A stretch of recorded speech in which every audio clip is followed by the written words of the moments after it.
Hello, so here I'm going to be doing a little video on how to paint a pear in acrylics. I'm just adding my drawing here with some burnt sienna. I'm just drawing a simple pear. I've just marked out shape and shadow and made a tonal sketch. I'm going to be adding colours and showing you where the highlights go, where the shading goes, hopefully within this little video here. So I was just testing out my brush just to see which size I needed, and then I'm going to start painting.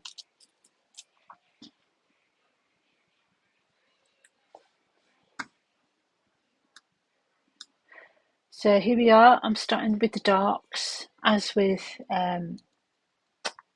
any acrylic paint, acrylic and oil tend to start with the darks first, mid-tones. I'm just making a dark green here, and just starting to paint where I can see the shadows. And here I've got my colours out. I've got my palette. I'm using cadmium yellow, ultramarine blue and burnt sienna to make those dark greens there.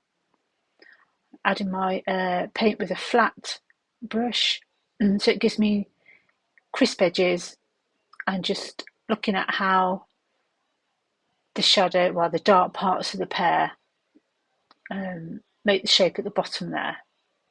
I'm not using much water. I'm using the paint as in a buttery consistency.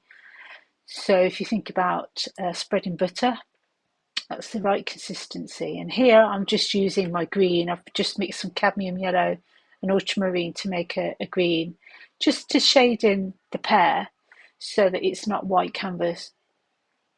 As I'm hoping now to think about tonal values and looking at the background, because at the minute I've got a white piece of paper, and if I start painting the pear, I'm going to get the wrong tonal values.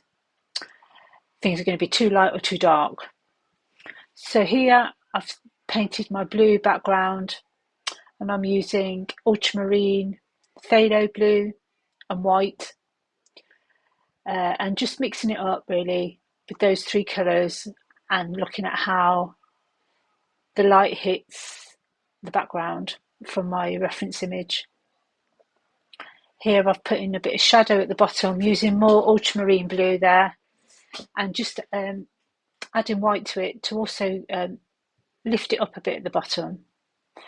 So I'll be adding shadows in later and looking at how the pear sits on the background there.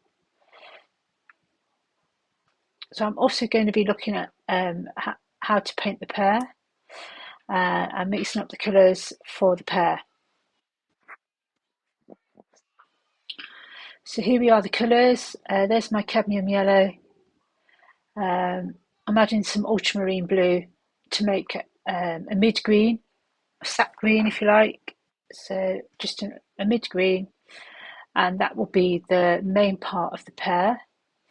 So just looking at where those mid-tones go, that mid-green, where does it sit on the pear? Towards the bottom. Also adding that burnt sienna back in to give a bit more shadow at the bottom there. And I'll be working my way around the pear, looking at where all the shadows are first, all the dark parts, using my brush to draw with really. The flat edges can give me nice shapes and shadow shapes within the pear.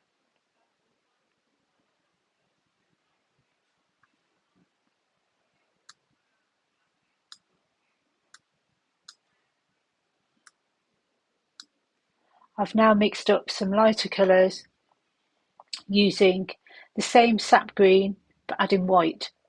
So here I've mixed white into the green, and I'm looking at how the lighter parts of the pear, which are towards the top.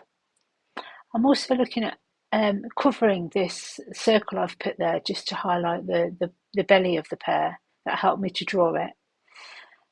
So here we are, a bit more white again, as the light hits the bottom of the pear there.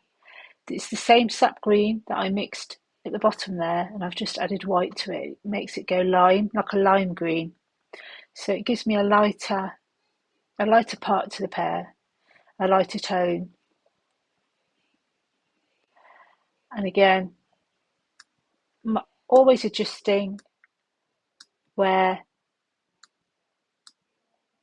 the greens are, where the tones are,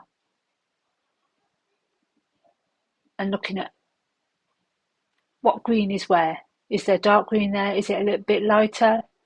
I'm also allowing the paint to sit next to each other rather than blending it in. So it gives the pear more structure rather than it just being a blended item of paint. So, using the brush strokes to create structure within the object gives it more of a three-dimensional effect rather than having it smooth and blended. This is just my preferred way of painting. Here I am. You could blend it if you wanted to with more of the pear.